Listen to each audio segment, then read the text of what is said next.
Good morning, good afternoon, or good evening, depending on when and where you're zooming in from. Grateful that everyone is here this morning. My name's Beth Blissman.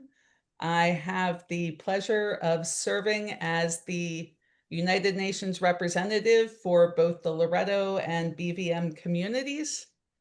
And I welcome you here today. I'm based right now in Queens, the historic home of the Lenape peoples who were violently displaced. If anyone would like to introduce themselves and do a land acknowledgement in the chat, you are welcome to do so. We would love to know who you are and where you are joining us from.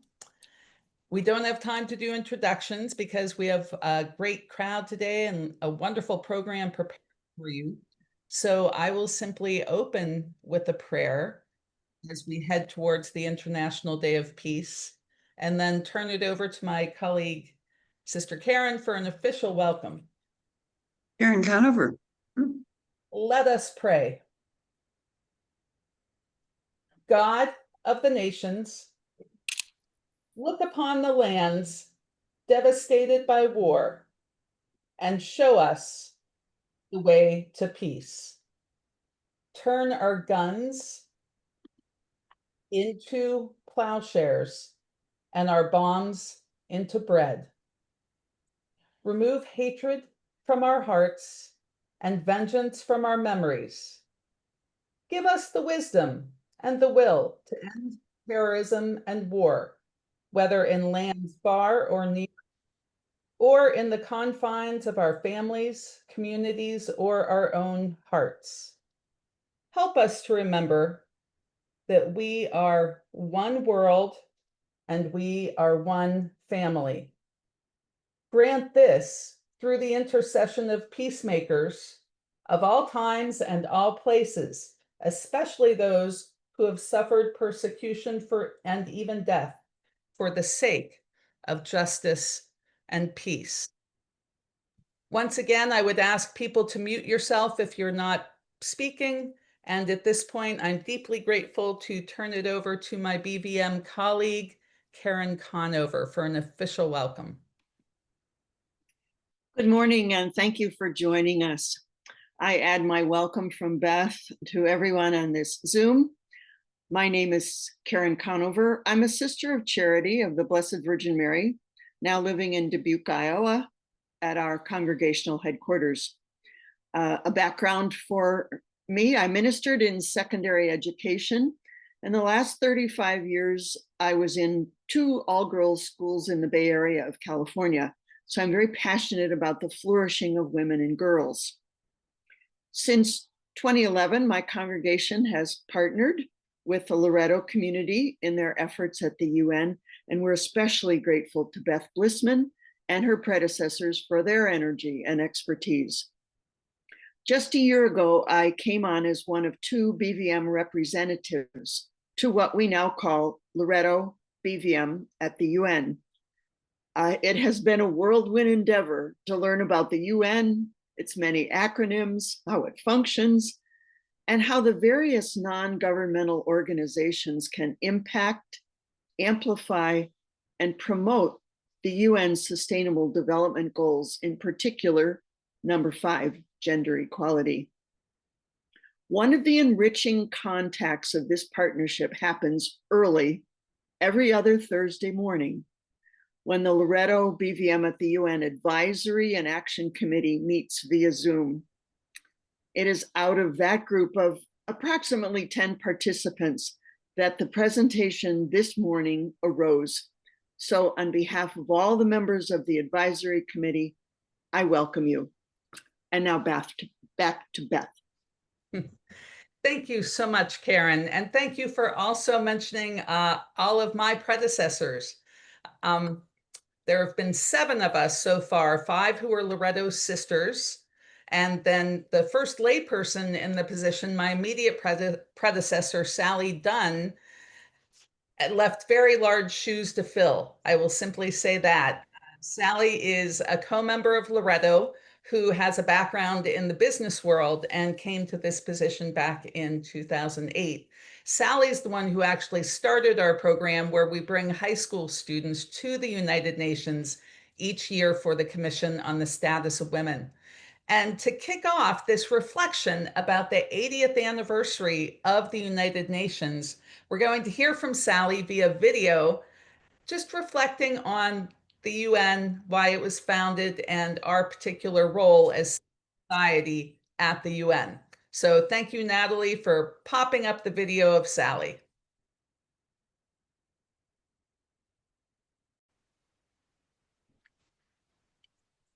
Good morning, and thank you, Beth, for the opportunity to say a few words on this important topic, with an emphasis on the critical importance of civil society's role in the UN process.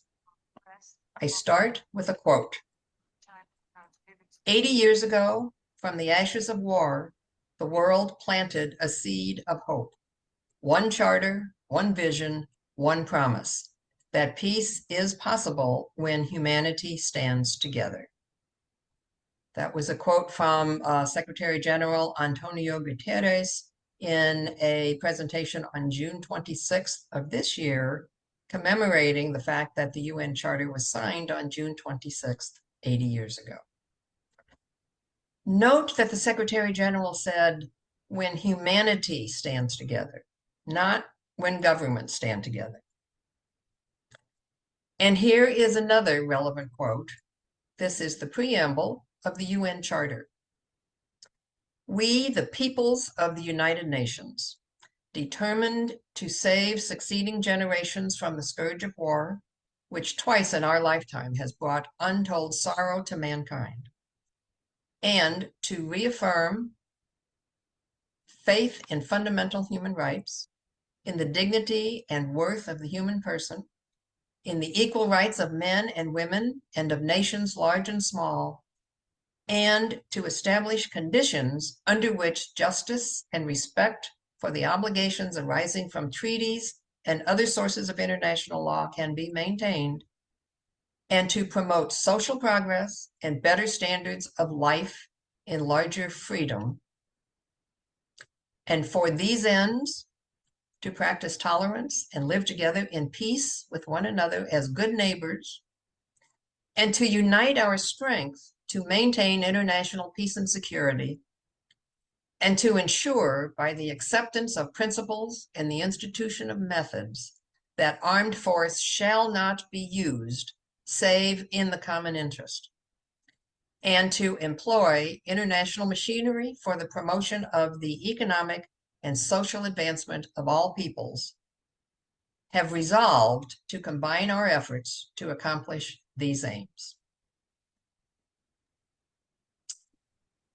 We, the peoples of the world. I love that the Charter opens with these words, echoing the opening of the U.S. Constitution, we, the people of the United States. It also calls to my mind President Lincoln's phrase, of the people, by the people, and for the people. So from its very beginning, the UN has recognized that the peoples of the world, civil society, all of us, are critical to the success of the UN in achieving its stated goals of international peace and security and economic and social advancement of all peoples. The Loretto community recognized that its mission of working for justice and acting for peace compelled it to apply for UN accreditation in 1991 and to establish an active, full-time presence at UN headquarters in New York as an NGO. Loretto's mission and the UN's goals are effectively identical. I am now going to read an excerpt from a white paper that a Loretto volunteer who was working with me in the year 2014, I think it was, Cecily Kern. She and I collaborated on this paper talking about the importance of Loretto's presence at the UN. The Loretto Community NGO, in collaboration with other civil society actors, is committed to improving the conditions of those who suffer from injustice, oppression, and deprivation of dignity. Loretto considers it important not only to serve individual people and communities, but also to work for systemic change.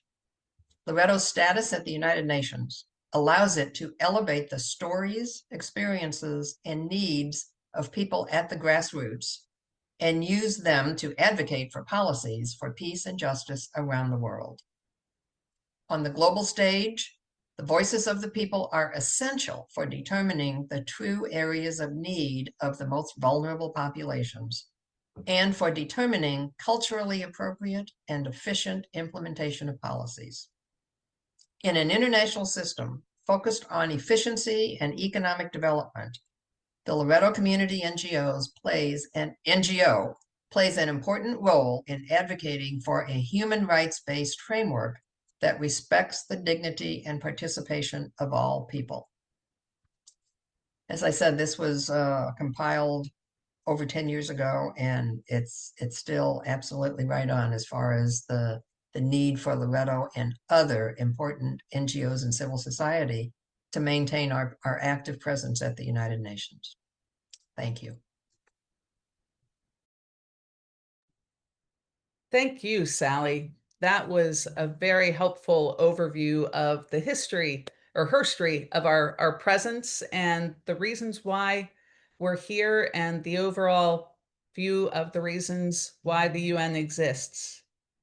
Now we're going to hear what's been happening recently, what's been happening as we head into this 80th year of the United Nations from one of my favorite colleagues, my office mate, her name's Rosa Lizarde, and she's going to bring a particular focus. As Karen had mentioned earlier, we're all very passionate about supporting girls' education, the rights of women and girls. And Rosa brings a unique perspective at looking at the United Nations from that lens with over 30 years of experience with UN-related work. Rosa Lizarde is the Global Director of the Feminist Task Force, a global coalition calling for gender equality to end poverty. Her advocacy, policy, and campaigning experience has been honed over 3 decades at the United Nations. Since July of this year, she serves as the co-chair of the NGO Committee on the Status of Women, which is the global headquarters of all the NGO committees for the status of women. That's a coalition of civil society organizations and individuals advocating for gender equality and the rights and empowerment of women and girls in their diversity. She's a Loretto co-member and also chair of Loretto's Latin American Caribbean Committee.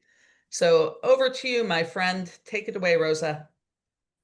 Thank you, Beth. That was very nice. Well, first of all, I want to thank Beth and Karen, Loretto at the UN, and the BBMs for this collaboration. The idea for this event germinated at a Loretto at the UN Advisory Group meeting, really to showcase what is happening at the UN as it turns 80. And as we commemorate the International Day of Peace on September 21st, and on the eve of the opening of the high-level week of the UN General Assembly, which begins on the 22nd. The General Assembly has already opened on the 9th, but this coming week will showcase a lot of initiatives, a lot of reform, a lot of dialogue. And I'm going to be talking specifically about 2 processes that we know of that can impact women at the UN. And so, first of all, let me get the slides going. All right, so just to provide some context in terms of what is happening at the UN regarding women and girls, we are confronting an alarming backlash against women and girls' autonomy and rights and gender equality, and against those who advocate for them. Civil society and human rights defenders around the world, especially those defending gender equality, women's rights, sexual and reproductive rights, LGBTQI plus rights, migrant rights, rights of marginalized people, minorities. They are being targeted for who they are and the work they do. We're also seeing a rise in militarism and funding for the military, while funding for gender equality and women's rights organization is decreasing. So just to provide a bit more context and to let you know what's happening in terms of gender equality and women's leadership at the UN, as of mid-2025, approximately 25 countries have a female head of state or government, and meaning a similar number of people had their country's delegation at the UN, although this number fluctuates with assignments.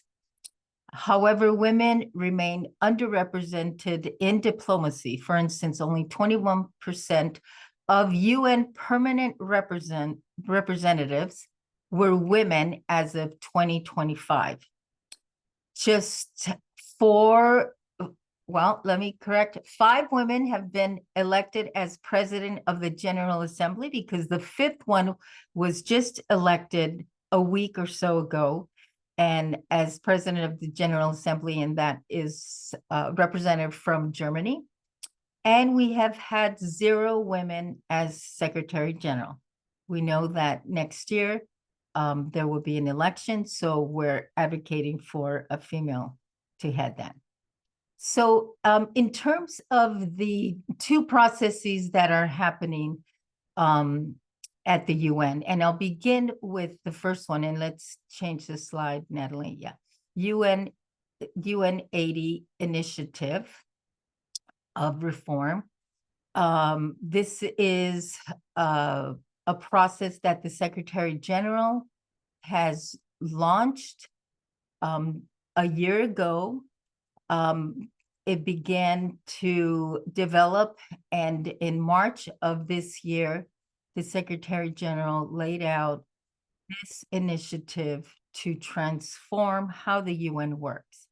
And really, it was looking at the challenges. There was a liquidity crisis, meaning meetings that were held before official meetings, usually starting around 9 a.m., or meetings happening after official meetings, let's say in the evening, could no longer happen. That has already been put into effect.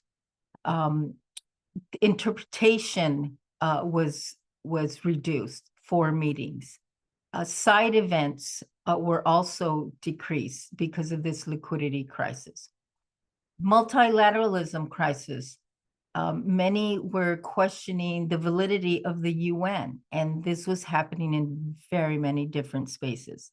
A defunding of the UN. We know that the US has not been paying its UN dues, and that equals about 25% of the UN budget. Let's see if any of that payment is done by the end of this month, which is the time when most member states pay their dues. Also, there was a global governance crisis, just in terms of asking for a reform of global governance and the UN being at the center of that. There was a call for streamlining the UN system, and as mentioned, this pushback on gender. And what's interesting is that the Secretary General was going to present these reforms, we expected, during the next week. And late last night, I received a text with this UN 80 initiative. So as of last night, early this morning, we received this, and I'll put the link in the chat for all of the reforms, and I'll tell you a little bit more about what the Secretary General has proposed in terms of some of the women's agencies. Next slide, please. So in terms of the well, I went through this slide. Let's go to CSW revitalization. In terms of the Commission on the Status of Women, this is a commission that we participate annually. It's where a lot of the students participate of Loretto schools and affiliates. This commission is 2 weeks every year in March. And a year ago at the Summit of the Future, there was a call, a mandate for the revitalization of the Commission on the Status of Women. Partly, governments were questioning the validity of the CSW, the effectiveness, why it was 2 weeks long for a meeting that didn't produce much. There was always stagnation on the negotiations. There was difficulty in providing an outcome to the Commission on the Status of Women, primarily because of these opposing groups of countries, and having to agree on consensus, it reduces the outcome to the lowest, really the lowest point of agreement, which many were questioning the effectiveness of this. So this CSW revitalization has been happening throughout the year. We expect an outcome of this on Monday at a high-level event on Beijing Plus 30, Beijing being the 4th Women's Global Conference that happened in 1995. This year, we're still commemorating throughout the year Beijing Plus 30. So we hope to be able to get a final outcome on Monday. We're still unsure, but this is another process that can really impact women and girls. Next slide, please. So this is also a crisis for women and girls. The UN is saying that they are going through this multilateral crisis, but for women and girls, it's a different reality on the ground. If, according to the Gender Snapshot Report of this year, 2025, female extreme poverty has hovered at around 10% since 2020. And if current trends continue, over 351 million women and girls could still live in extreme poverty by 2030. 2030 is the year that the Sustainable Development Goals should be achieved. And so we're seeing backsliding on one of the goals, goal 1 on poverty eradication. Also, in terms of peace and conflict, we see that 676 million women and girls lived within 50 kilometers of a deadly conflict event in 2024, the highest record since the 1990s. And we also see how women with disabilities face widespread discrimination. We see about the food insecurity among women and girls. All of these issues are impacted by the reforms and the CSW revitalization. Next slide. So what many women's organizations and feminist organizations, different constituencies, faith-based organizations as well, are trying to put a positive spin on these reforms. And as they say, never let a good crisis go to waste. We know that support for the UN and women's rights is needed more than ever. But we also know that during this pushback that we've been in experiencing for the past 5 years, there have been gains. And we see that in terms of women winning the right to vote, more women in education, and this is globally. This is information from UN Women, more women studying. The process around Beijing Plus 30, and since then has mobilized women and girls and like-minded constituencies. There are increased statistics on women and gender equality is something that we need to advance on this front. 88% more laws have been passed in the past 5 years to end gender-based violence. And in a sense, the world is more equal than ever before. Doesn't mean we don't have a lot more work to do, but gender equality is a unifying force. Next slide. So women are rising and demanding more.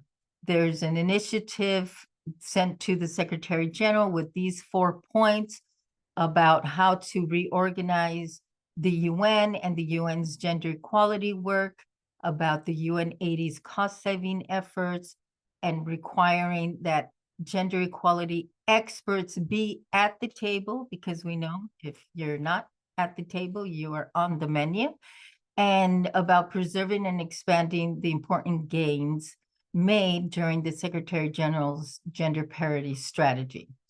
And in the visuals here, the Global Women's Leadership has put out these 7 must-haves about recommitting to multilateralism and really defending the UN, which is part of why we're having this meeting, and also enhancing the role of the UN in conflict prevention and peace. That's very core to our work. Increasing women in leadership, electing a female Secretary General in 2026, advancing on Beijing Plus 30, and of course, calling for urgent climate action. Next slide, please. So I mentioned that the report of the Secretary General came out yesterday, last night, September 18th. One of the, I mean, it's a very long report, but skimming it, one of the points that we notice that the Secretary General is proposing is a merger with the UN Female Population Fund, UNFPA, and UN Women. These are 2 leading entities within the UN. Now, this is not set in stone, but the wording here says conduct a thorough assessment of the benefits of the merger. This has just come out. We don't even know if UN Women and UNFPA have agreed to this and if they're ready for this. But we hear that it's something that they have not been consulted on. So throws another different element in this. And we also saw that the Secretary General is proposing to create one center of excellence on women, peace, and security. So in that sense, we're glad for that. There are many proposals that we have to begin to look at. But this is why it's important for us to continue in this struggle, in this push, in this fight. Last slide, please. I just want to end with the quote that I found by Pat Canoyer, the first Loreto at the UN representative. And what she said is, let's go global. We needed the broadening, but the United Nations needed us. And I say the United Nations still needs us. And we have to continue to hope for the future and work to ensure that we have a better future. So with that, I will turn back to the program, and I'll take questions in the chat. But at this time, I want to, I think it's my turn to introduce Grace. So Grace, if you want to spotlight her. Grace Broom is a native of Wellington, Ohio. She's a graduate of Kenyon College with a bachelor's in international studies. Grace studied abroad in Vienna and recently enjoyed traveling to Cambodia for the first time. Marvelous. Grace currently serves as a development associate for the Community Foundation of Lorain County in Elyria, Ohio. So Grace, take it away. Again, welcome. Passing the baton to the youth. Thank you so much for your introduction, Rosa, and good morning, all. Thank you for having me this morning. My name is Grace. I use they, them pronouns, and I'm happy to talk about the UN and my work with Loretto BVM at the UN. So as Rosa mentioned, my full-time position is at a community foundation, so that means I work in philanthropy. And through working in philanthropy, I've come to think critically about what community means to me, how I can be a part of a community.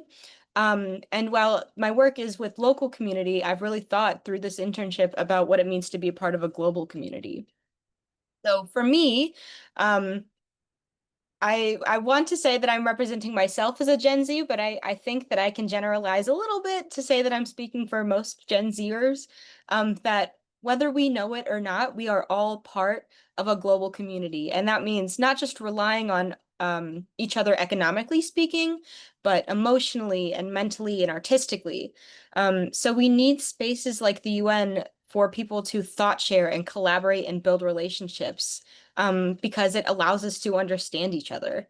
And in order to appreciate all that we have around us, we need to at least make the attempt to try to understand each other and to be at a place like the UN and have those encounters and to learn more and to be open-minded and to think critically, I think is what it's all about. And I'm also happy to lend my voice to our second intern, Sophie, who just sent me a reason why the UN is so important today.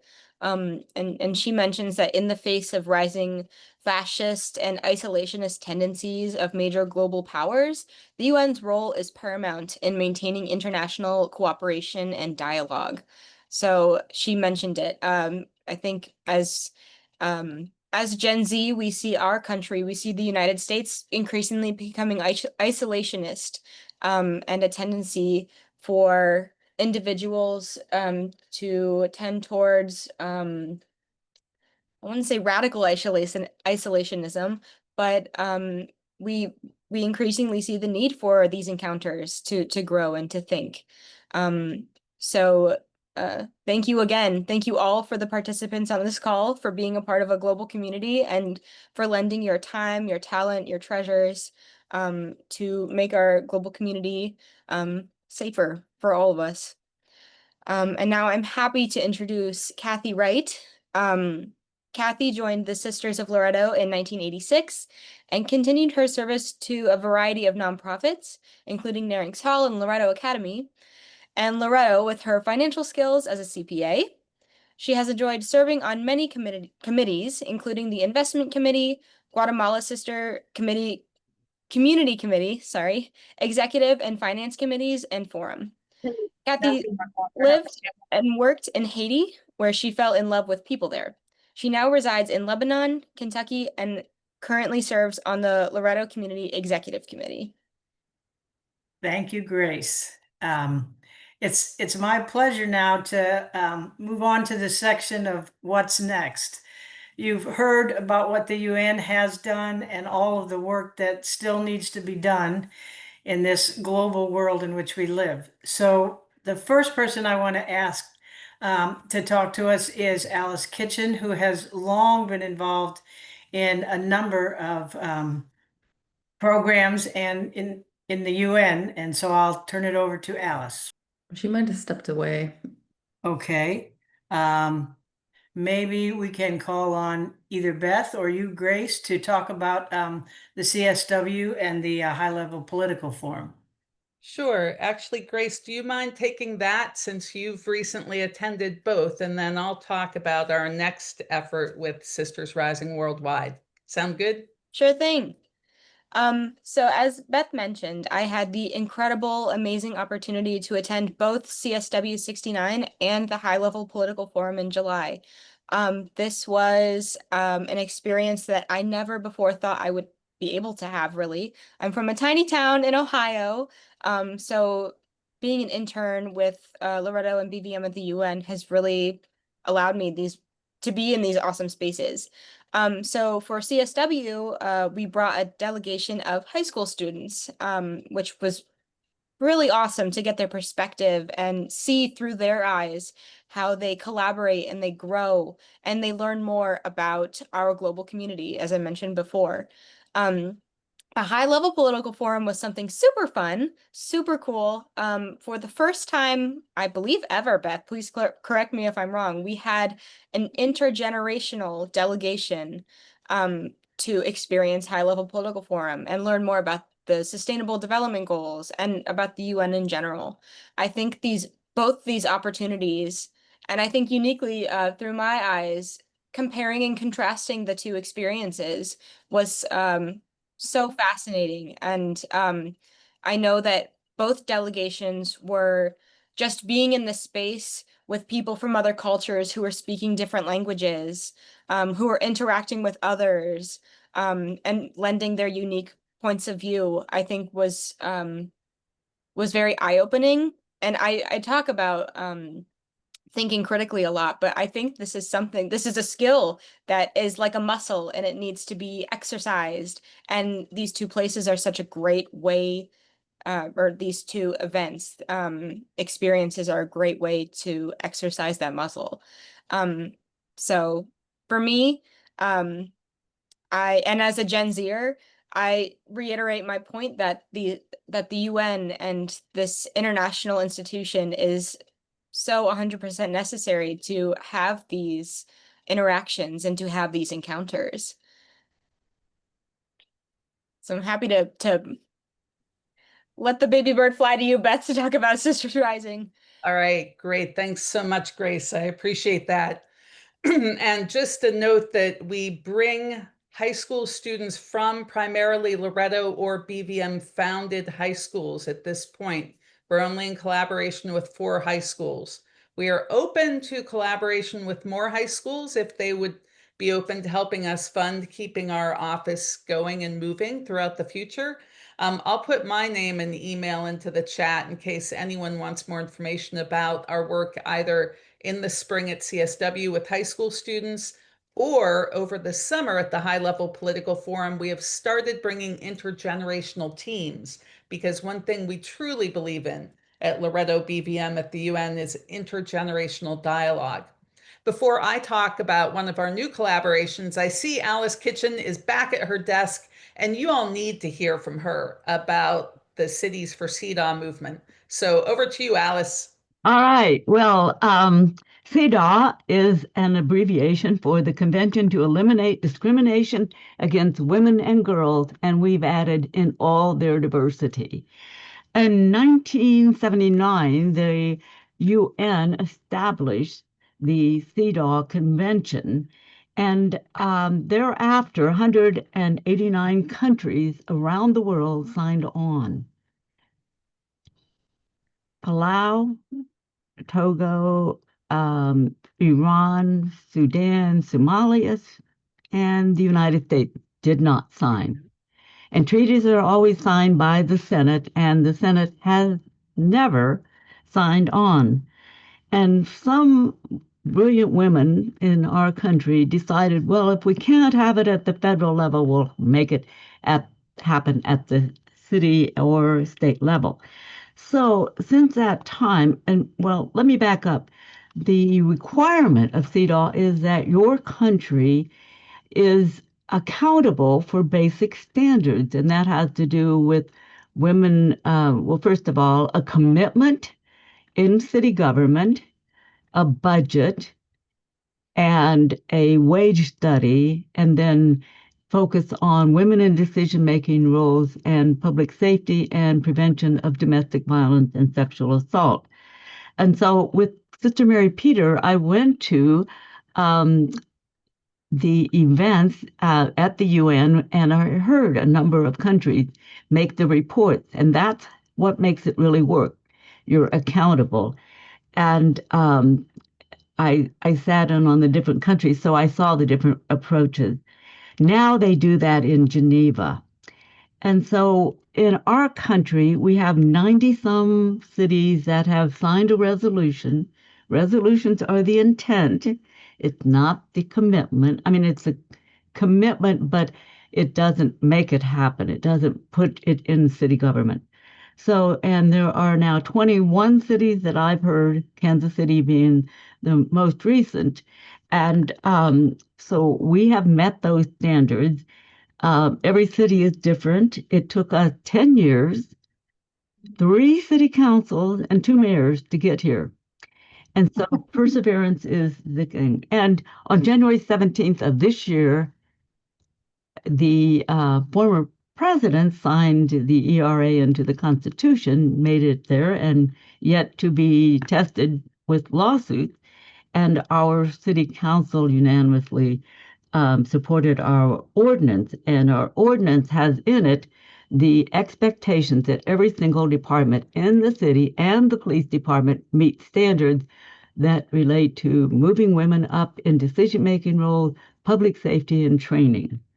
And so what we're doing now is meeting on putting those implementation steps together and the administrative regulations. And we're fortunate to have a very supportive city government. We are placed in the city Department of Civil Rights and Equal Opportunities, and I am a member of the Human Rights Commission. And as that member, I chair the Gender Equity Task Force. And we have an annual report, and I put my name in an email into the chat. I can send that to you. But we measure all of our goals, and then we report annually. That's part of what I think makes it, there is accountability. And without accountability, you don't have the commitment. And it's an annual thing. It's not just one time and done. There is a commitment. We meet with the city department heads, and we flesh out what we want the intent to be and what they think it can be identified, and statistics and data can be collected. We're really fortunate that the people who are in this role are committed to the spirit of what we're trying to do. Our task forces are working on a number of things, and the prevention of domestic violence and sexual assault is the most difficult and the most pervasive worldwide.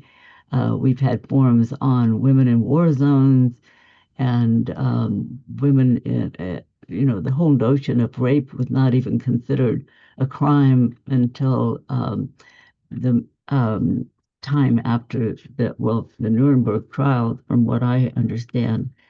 And we look at public safety, and also we are measuring women being moved up and eligible for certain jobs. We've worked with the International the International League of Organizations, Labor, and our Heartland Women in Trades and our Coalition of Women labor unions have all been a part of what we're doing. So we're not only a CEDAW city, but we're part of ILOW, which is really important. And when Rosa had a monthly meeting last week, we heard about the details of commitment to women around the world in specific areas of protection and training in their diverse and multifaceted profession. And so I think that's what's important, is that we have the federal Equal Rights Amendment. Okay, we want to make it a lawsuit. Well, it has to go all the way up. If you have a discrimination practice in public accommodations or in employment, you can file it at the city. So our accomplishments have been, we have a gender study. We're now getting another one. We're making it not only a gender study, but a gender and race study. And that way, the intent is to look at the equity across the workforce of 4,900 employees and the police department, another couple thousand. We are members representing women's organizations and the diversity of our population. And I think that that the federal ERA and then the local enforcement, such as the Pregnant Worker Fairness Act, we got local enforcement for a federal act. So we have been working on a number of new challenges, which I share with all of you. One person on the new equality webinar on the new age of sexism said, does CEDAW include AI harm and internet harm? And I'm exploring that, but the harm is so deep and so invasive to the persons and the communities. And so I share that idea with you to let's explore how that can be included in such a complaint process and promote federal, state, and international standards that protect women and girls from abuses, misuses of internet and AI. Thank you. Wow, thank you, Alice. That is incredibly important and rich information. And I think it will behoove all of us to watch the country of Australia, because I know nationally they are looking at banning social media use for anyone under 16, primarily because of the violence on the internet and harm, especially to girls, and the internet being used to groom young women for human trafficking, sex trafficking. So And Beth, watch Australia. well, I would add that in my book that I'm reading by Laura Bates, Australia had an example in Argentina where young boys took photos from the internet. Nobody gave consent, and they undressed them and exposed undressed girls in the community to the widespread community. And that happened in Argentina. There are apps that undress people and expose them to humiliation and trauma. So it's really serious. Thank you, Alice. And that also is something being worked on by one of our newest community partners, Sisters Rising Worldwide. I'll do a quick screen share here so you all can see the website I just placed into the chat. Sisters Rising Worldwide was founded just over 5 years ago as a way to support and stand with all of the Catholic sisters globally and the work that they do, which oftentimes includes fighting human trafficking, rescuing girls from sex trafficking, helping rehabilitate people at many different levels, working for sustainable agriculture and right livelihoods all around the world.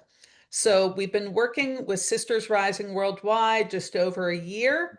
And what they do is they post programs that sisters are doing. It's a the main website is a crowdfunding resource. Here we see our friend Sister Josephine in Kenya, who's doing some great sustainable agriculture work.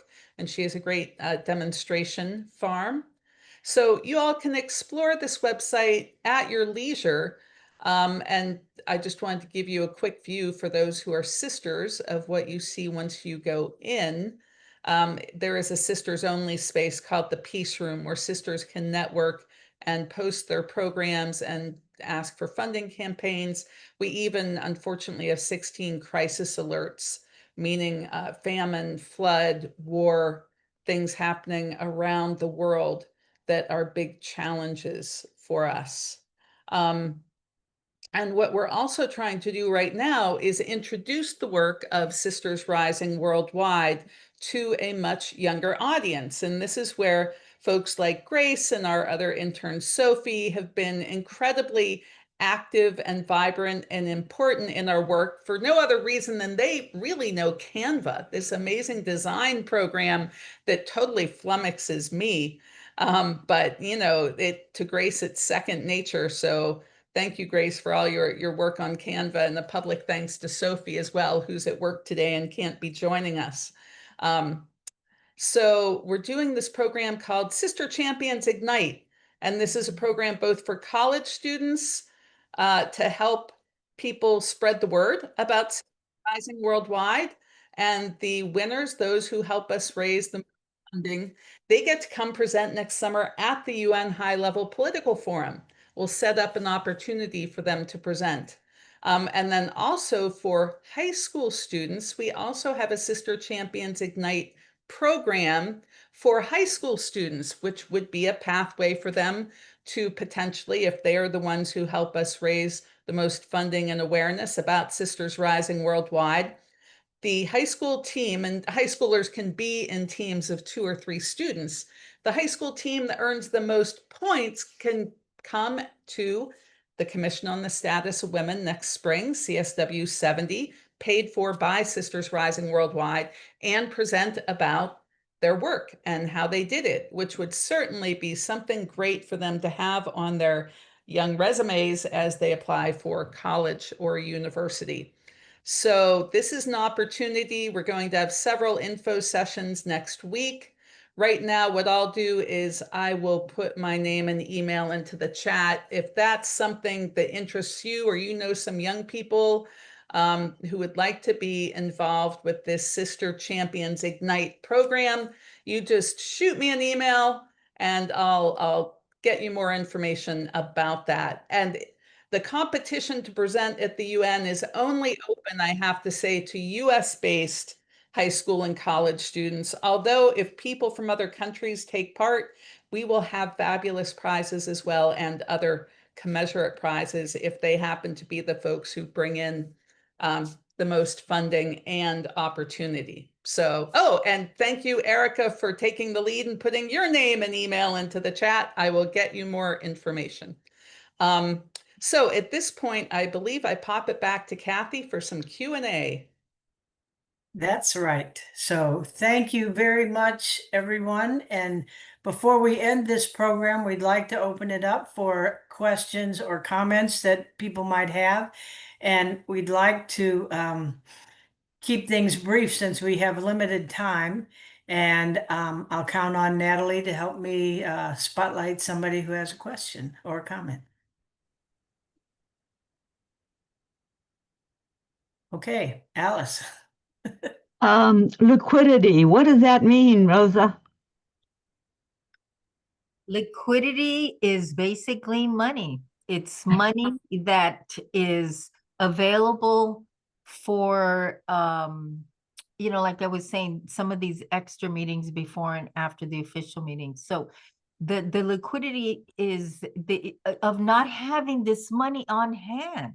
Right. And so not having the money on hand means cutbacks in security in these meetings, in side events, in noontime meetings, which is a lot of times when, you know, we do the networking and we do that informal advocacy. So that's what started happening this year. And coincidentally, everything starts with the Commission on the Status of Women.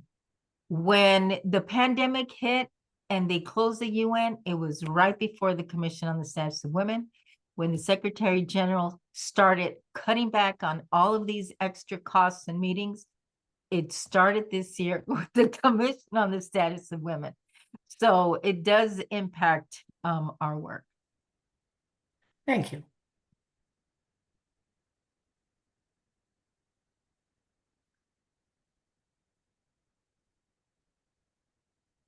Alice, do you have another question, or is your hand just still up?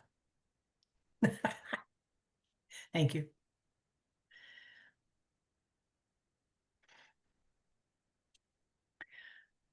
Okay.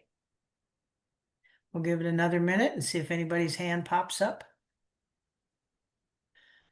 I'll just say, as an accountant, liquidity is basically the ability to have cash or cash equivalent assets that will cover your operating expenses for the next 12 months. And we all know what happens if there's not enough liquidity, they start cutting things.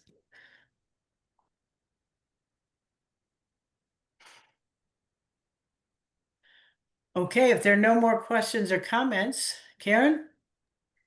I have a question for Alice that has to do with your gender and race study in Kansas City. Are you feeling pressure and from the current administration that wants to do away with everything that isn't white supremacy? Yes, we happen to be in the Department of Equal Opportunity and Civil Rights. So yes, we do the MBE assessments of contractors and bids and so forth. So that is sort of highlighted, and there are some cities that are getting attention. By and large, we're just trying to do a blind eye and pretend like we're not paying attention. But no, we're not changing our commitment to diversity and inclusion. As you can see on our task force, that we have the whole scope of women and ages and ethnic diversity. So no, but we are aware of what's happening. Our university has collapsed. They are they see their funding coming from the state, and therefore they have put their head down and try to not cause any attention brought to them, and therefore they are not promoting what we need them to promote. Thank you. Thank you. Thank you, Alice. And just to give credit where credit is due with the whole CEDAW movement, I do want to note that Jimmy Carter did sign for the US when he was president. So kudos to Jimmy Carter, who later in his life was one of the best advocate for women and girls I've ever witnessed. But then unfortunately, Ronald Reagan was elected and Senate never ratified CEDAW, the Convention for the Elimination of All Forms of Discrimination Against Women. So that's where we're at. But thank you, Alice, for your decades-long work on this. We are so fortunate to have you as a co-member of our community. And thanks to you and all who are on the advisory committee of Loretto BVM at the UN. We thank our BVM sister collaborators. I was just in Dubuque the other week and know that we have lots and lots of prayer coming our way from Dubuque, Iowa, from the bluffs overlooking the Mississippi River. Deeply grateful, and I will look ahead and announce that next year, 2026, will be our celebration. We don't know what the celebration will be yet, but we will be celebrating 15 years of collaboration with the BVM sisters in Dubuque, Iowa.